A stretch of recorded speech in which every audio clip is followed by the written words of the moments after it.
Bismillahirrahmanirrahim. Assalamualaikum warahmatullahi wabarakatuh. Halo guys, gimana kabarnya? Semoga kalian semuanya dalam keadaan sehat dan bahagia. Pada pertemuan yang lalu kita sudah membahas tentang equilibrium price atau harga keseimbangan. Nah, pada kesempatan kali ini kita akan belajar bersama-sama tentang elastisitas.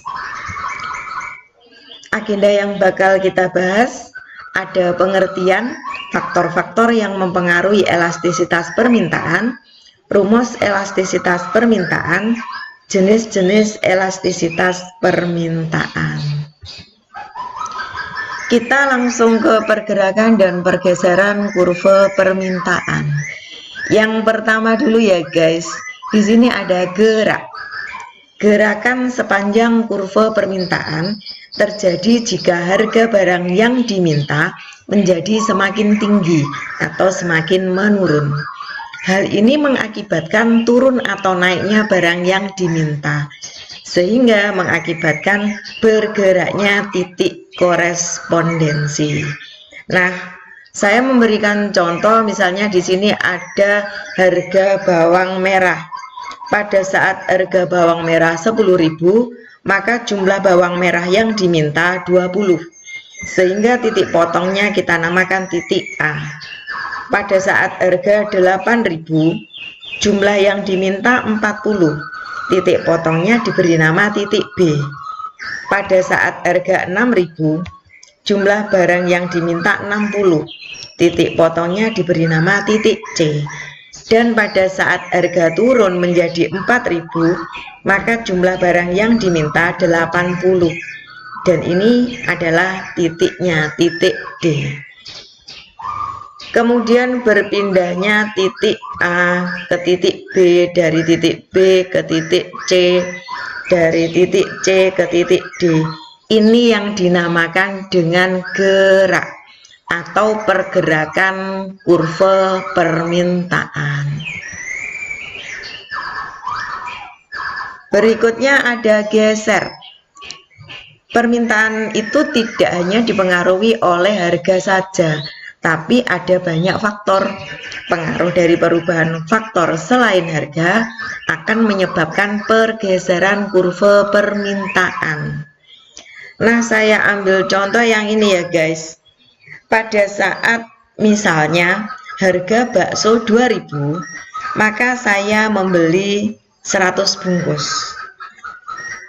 Dan kemudian ketika saya pendapatannya naik, tapi sebelumnya kita kasih titik temunya ya, atau titik potongnya di sini. Kemudian ini kita kasih nama titik A, titik B, dan titik C. Nah, dari sini kita akan mengetahui bahwa pada saat harga 2.000, harga bakso 2.000, saya membeli 100. Titik potongnya kita kasih nama titik A. Pada saat harganya tetap, sedangkan pendapatan saya bertambah, saya ingin traktir teman-teman saya, maka saya tetap membeli bakso, dan jumlah bakso yang saya beli itu 200. Titik potongnya kita kasih nama titik B. Dan pada saat harga baksonya itu masih tetap 2.000, dan kemudian misalnya saya ulang tahun, saya akan mentraktir teman-teman saya lagi, dan saya membeli 300 bungkus, dan kita kasih nama titik C. Nah, ketika dari A pindah ke B dan dari B pindah ke C, maka di sini dinamakan bergeser atau pergeseran kurva permintaan. Selanjutnya ada pengertian. Elastisitas berasal dari bahasa Inggris, dari kata elasticity yang mempunyai arti kepekaan atau kelenturan atau keluasan. Nah, elastisitas permintaan dapat diartikan sebagai tingkat kelenturan atau kepekaan permintaan dalam menghadapi perubahan suatu harga. Faktor-faktor yang mempengaruhi elastisitas permintaan Yang pertama, ketersediaan barang substitusi atau barang pengganti. Yang kedua, proporsi pendapatan yang dibelanjakan untuk suatu barang. Yang ketiga, kategori barang. Yang keempat, kebutuhan pokok atau kebutuhan akan barang mewah. Yang terakhir, keanekaragaman penggunaan barang.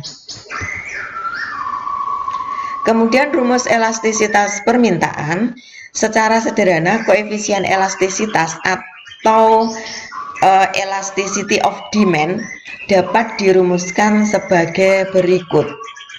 ED sama dengan delta Q per delta P kali P per Q. Delta itu artinya selisih Q, delta P selisih P. Nah, di sini nanti P-nya adalah P1 dan Q-nya Q1. Tapi kalau kalian ingin menggunakan P2 boleh. Sehingga P2-nya di sini P2, maka Q-nya juga harus Q2. Kalau misalnya nanti pakai P1, Q-nya juga P1. Atau kita juga bisa menggunakan rumus elastisitas demand sama dengan turunan Q per P kali P per Q. Sedangkan jenis-jenis elastisitas permintaan di sini ada 5 jenis. Yang pertama adalah elastis. Elastis suatu barang dikatakan elastis jika nilai elastisnya lebih dari 1. Yang termasuk barang elastis biasanya barang-barang yang bersifat substitusi atau barang-barang yang bersifat komplementer, atau juga barang-barang yang masuk kategori barang sekunder dan barang tersier. Kurvanya seperti ini. Kemudian yang kedua ada elastisitas sempurna. Elastisitas sempurna ini suatu barang dikatakan elastis sempurna jika nilai elastisitasnya tak hingga. Jika harga tetap, jumlah yang diminta selalu berubah. Contohnya barang elastis sempurna adalah BBM. Harga BBM relatif sama di masing-masing daerah. Namun jumlah BBM yang diminta di setiap daerah selalu berubah. Kurvanya seperti ini. Terus kemudian ada inelastis. Suatu barang dikatakan inelastis jika nilai elastisitasnya kurang dari 1. Biasanya barang terkategori inelastisitas adalah barang-barang pokok. Contohnya beras, jagung, sagu, gula, dan lain-lain. Ini adalah bentuk kurva inelastis. Selanjutnya ada inelastis sempurna. Suatu barang dikatakan inelastis sempurna jika nilai elastisitasnya sama dengan 0 karena jumlah pemakaiannya tetap meski harga barang tersebut naik atau turun.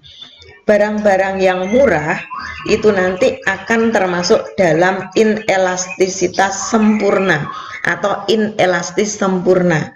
Contohnya garam, ketumbar, merica, dan lain-lain. Jadi meski harga garam itu naik, tapi pemakaiannya tetap. Dan kurvanya seperti ini. Kemudian yang terakhir ada elastis uniter. Suatu barang dikatakan elastis uniter jika nilai elastisitasnya sama dengan 1. Permintaan ini terjadi pada saat tertentu saja sesuai dengan kebutuhannya. Ini adalah kurvanya. Baik, materi elastisitas selesai. Terima kasih, semoga gampang untuk memahaminya. Terus kemudian untuk soal-soal tentang elastisitas ada di video berikutnya ya. Silakan nanti simak. Mohon maaf atas segala kekurangan.